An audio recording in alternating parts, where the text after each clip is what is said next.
following is a civil emergency message. The following message is being broadcast at the request of Metropolitan Edison and the Pennsylvania Department of Emergency Management. At 6:56 a.m., Metropolitan Edison declared a site area emergency at the 3 Mile Island Nuclear Generating Station following a partial meltdown of reactor number 2. At this time, the radiological danger to the population surrounding the facility is low. However, a voluntary evacuation of the following locations within a 10-mile radius of the plant has been recommended. Those in Hummelstown, Hershey and surrounding areas may take Route 422 east to Palmyra. Those in Rolton, Middletown, or Stilton may take State Route 449 north to Harrisburg. Those in Goldsboro may take State Route 262 north to State Route 392 west to Interstate 83 south to York. Those in or near Falmouth may take Route 441 south to Columbia. Those in or near Elizabethtown may take State Route 230 east to Mountjoy. Those in or near Londonderry may take Interstate 76 east. Since the first mushroom cloud lit the sky in the New Mexico desert in 1945, the world has never been the same. 34 years later, 3 Mile Island, America's worst nuclear disaster. It began on March 28, 1979, when a cooling pump failed at TMI reactor number 2. The reactor automatically shut down as it was supposed to, but then a relief valve stuck open, venting radioactive steam out to the atmosphere, after which the operators made a crucial mistake. They stopped the flow of water to the radioactive core. The hot uranium core quickly boiled off the remaining water and then began to melt. Although operators followed their training, they weren't aware of the interaction of the group of failures that was occurring. But when the core dried up and began to melt down, operators realized their mistake and resumed the coolant flow. But the fuel was so hot by then it shattered on contact with the cool water. By the end of the accident, about half of the core had melted down. Almost all the radiation was contained. There was no loss of life and no large-scale release of radiation, but the disaster effectively doomed the nuclear power industry in America. Updating on a very, very strong and powerful East Coast storm with a lot of what we've been talking about, hurricane-type characteristics. This isn't a hurricane again, but the characteristics of it are being felt across much of eastern Massachusetts right now, and we've got reports of beach erosion all the way from the New England coast on down into Daytona Beach. New reports on in this hour. All power is out right now on Nantucket Island. We've also got reports of evacuations along the south shore of Long Island, which still continues to possess a lot of questions for us here as meteorologists at the Weather Channel.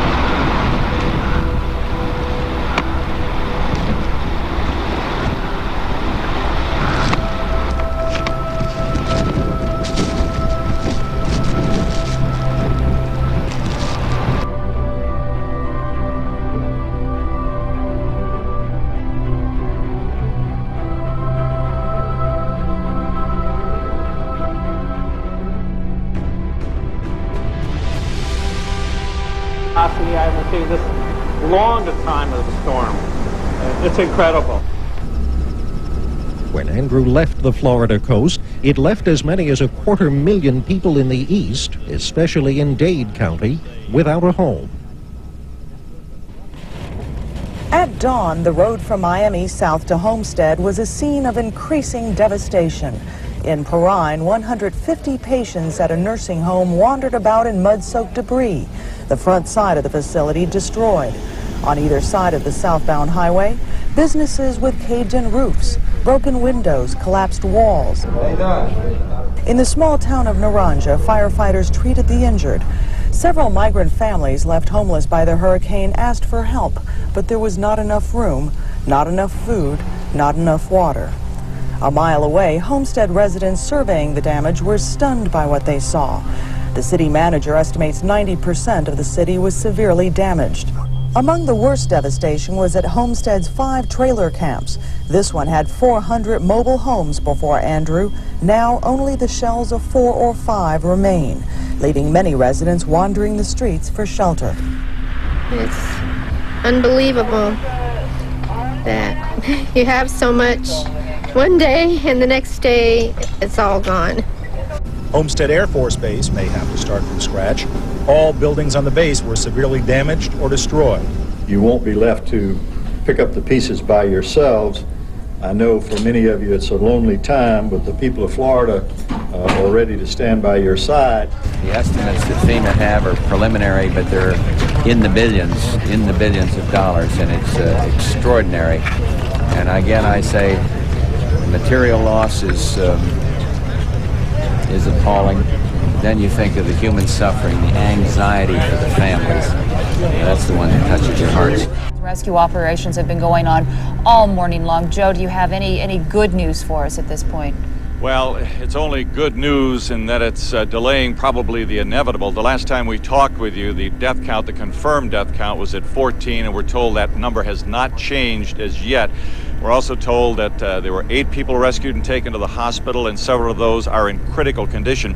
With me now is Gary Jenkins in the LA Fire Department. And Gary, you have a message you want to get out. You're asking the media to get out. Yes, at this time, the Los Angeles City Fire Department is asking all CERT team members, that's Community Emergency Response Team members, to report to their pre-designated staging areas. These are members that have been trained by the Los Angeles City Fire Department's disaster preparedness teams to assist us with disasters such as this. Now, what do you know about the Red Cross? Have these folks been able to get shelter someplace? Yes, the Red Cross has set up shelters for people here and people in need of sheltering from other incidents at Chatsworth, Granada, and Sylmar High School, also Kennedy High School. Okay, one more time, you're asking again? That all CERT members, Community Emergency Response Team members, report to their pre-designated staging areas to assist the Los Angeles City Fire Department.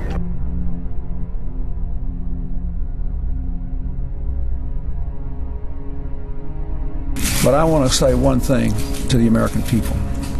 I want you to listen to me. I'm going to say this again. I did not have sexual relations with that woman, Miss Lewinsky. I never told anybody to lie, not a single time, never. These allegations are false, and I need to go back to work for the American people. In a deposition in January, I was asked questions about my relationship with Monica Lewinsky. While my answers were legally accurate, I did not volunteer information. Indeed, I did have a relationship with Miss Lewinsky that was not appropriate. In fact, it was wrong. It constituted a critical lapse in judgment and a personal failure on my part for which I am solely and completely responsible. Georgia's arrival brought forth tremendous winds and rains for our area. Mobile may not be a direct hit, but it doesn't take one to get the damage. The Dauphin Island Parkway area is suffering tremendous flooding. The police are shutting off streets, but that doesn't stop people from wanting to get through. My friends are down here stuck in their houses. You know, I was just gonna see if I could get to them, see if I could get them out, because, you know, I can go through a pretty good amount of water in this car.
the city and the surrounding towns are about to get hit with the most damaging and costly tornado outbreak in U.S. history. There's an easterly exploding over Altus now. It's got a hook developing on it. New warning.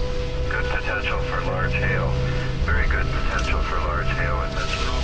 The day begins warm and sunny, but by mid-afternoon, storm clouds are massing into supercells across the state.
Forming right here, and it's just getting bigger and bigger and bigger, and I'm just praying that nobody's hurt. I guess that's the main thing. Watched it drop over across the tree line, and it started going north, and then before we knew it, it started coming right at us.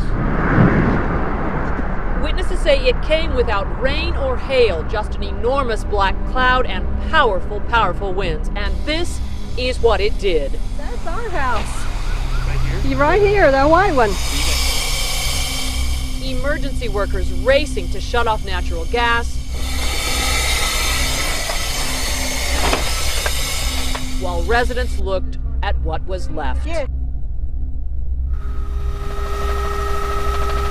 A wide path of destruction in Kansas City, Kansas, where there used to be trees. Oh, this is very bad, folks. Where there used to be houses. West of the Woodlands, here's what's left of a line of homes. It might have skipped just a little bit here. It skipped into this area east of Parkville, destroyed and drenched by spewing water. This is what's left of a building at the Shear Truck Company. Next in line to take a loss, a familiar William Jewell school steeple toppled, a crowd at the college surrounded by a scene that shows the long path the tornado took.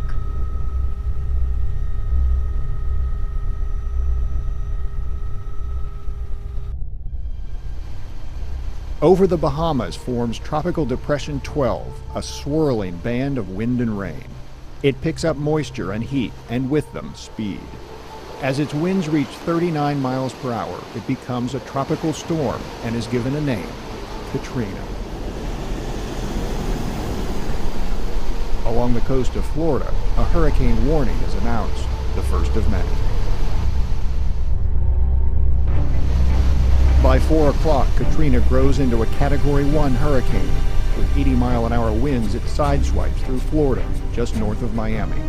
By midnight, over 1 million homes lose power. 11 lives are lost. Katrina hooks north into the Gulf of Mexico and quickly picks up speed and size, becoming a Category 2 hurricane. Locals try to safeguard their property as the governors of Louisiana and Mississippi declare states of emergency. As its winds reach 115 miles an hour, Katrina turns into a Category 3 hurricane, with New Orleans in its sights. City officials urge those who can to evacuate. Traffic jams snarl the highways as up to 18,000 cars an hour try to make it out of harm's way. The damage is immense. In Mississippi, the hurricane has crushed coastal towns. Hundreds are feared dead. New Orleans lies in shambles. It is left without power, without drinking water. Many residents are stranded on rooftops, desperate to be rescued. This is just, Paul, I've never seen a scene like this before. We just rolled up on this tornado, came through maybe 45 minutes ago. I've personally witnessed injuries and fatalities here, unfortunately, in Joplin. We're just going through the neighborhood here trying to figure out if anyone else needs help. People are just scrambling right now. I want you to kind of take a scope of the damage, just to kind of taking my breath away.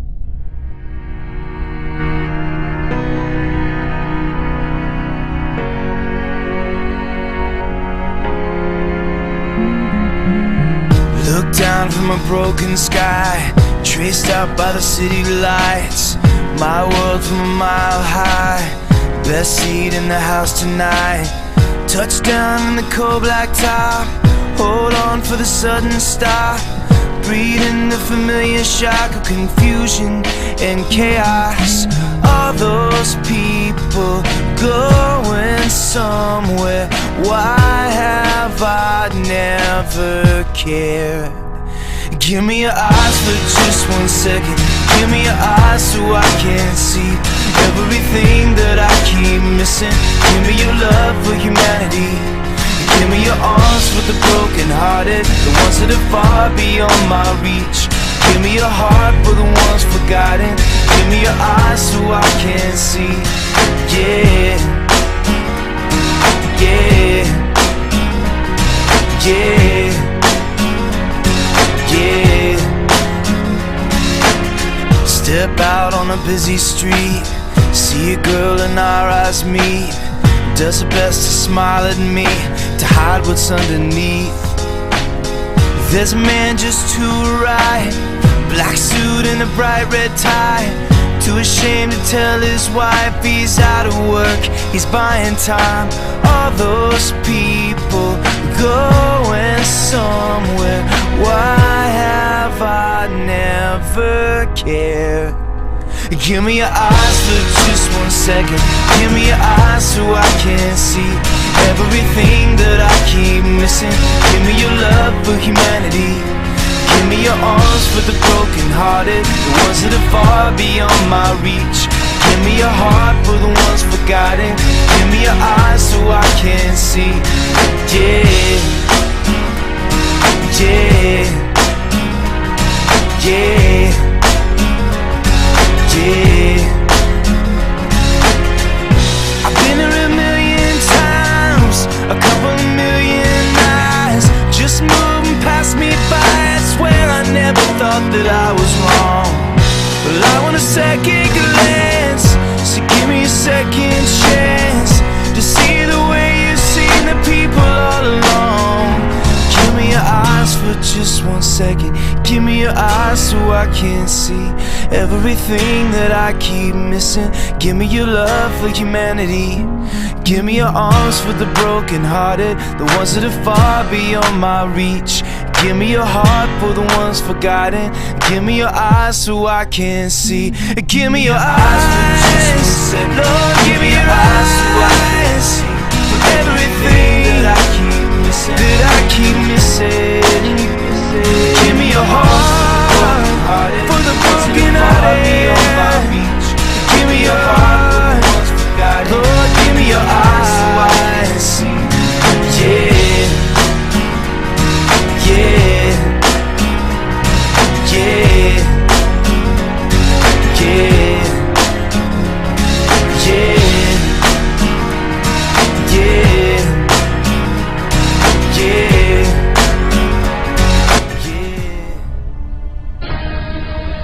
yeah. Over decades, American administrations and Israeli governments have disagreed about settlements, but we agreed that the Security Council was not the place to resolve this issue. As I told John Kerry on Thursday, friends don't take friends to the Security Council.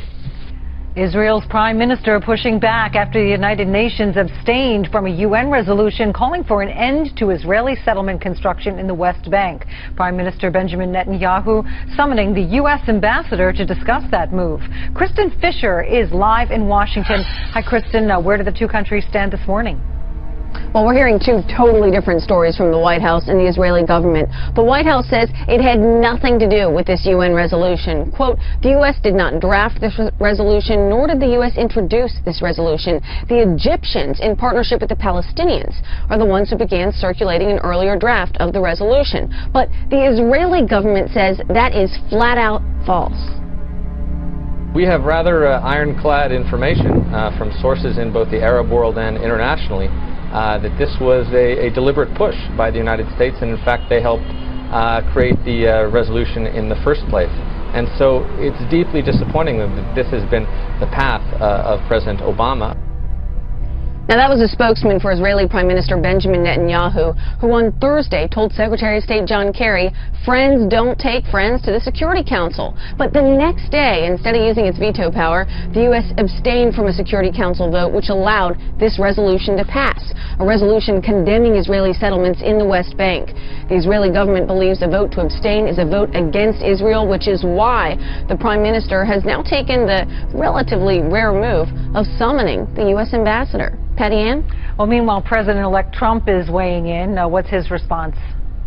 Well, Mr. Trump was against this resolution to begin with, and he said so before it passed. Then, once it did pass, he took to Twitter to denounce it. Quote, the big loss yesterday for Israel in the United Nations will make it much harder to negotiate peace. Too bad, but we will get it done anyway. He also said things will be different after his inauguration, and that is exactly what the Israeli Prime Minister is now banking on. Patty Ann? All right, Kristen Fisher, live in Washington. Thank you.